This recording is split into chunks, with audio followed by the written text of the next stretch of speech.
Okay, good day. Ngayon pag-usapan natin kung ano yung tinatawag na fit-out project.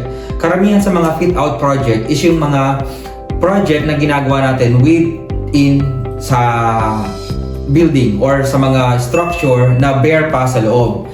So yung shell construction is buo na siya. Then yung fit-out construction is the preparation for the interior space na pwedeng gamitin na ng mismong mag-occupy ng space. So that's the fit-out project.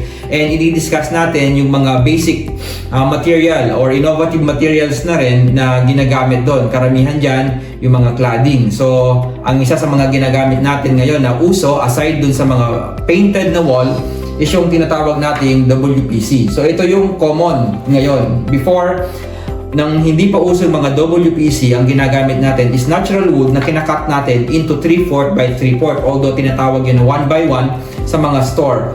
Ngayon, since hindi yun ganun ka-accurate at ang mga kulay ng kahoy natin is hindi natin talaga napapantay-pantay, nakagawa ng paraan ang mga engineers na atin kung paano nila mapapadali ang trabaho na mas maganda yung pagka-finish at mas mabilis naman yung pagkaka-install niya. So ito ang tinatawag na fluted panel na WPC. WPC means it's a wooden plastic composite panel.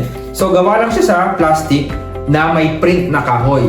So normally ito ginagamit sa interior wall na nagagamit yan sa living area, sa TV, at meron din ginagamit yan sa wall ng ating mga bedroom at minsan naman sa hallway ng ating living area. So ito napaka gandang innovative material na ngayon kahit saan ka magpunta sa hardware, kahit sa maliliit or malaking hardware, makakakita tayo. Ang pag-install ng mga WPC na fluted panel, basic lang din. May mga grooves sila na makita dito sa line na to, at sa kabilang portion naman dito mas maikse at dito mas mahaba. So i-shoot lang sila 1 by 1.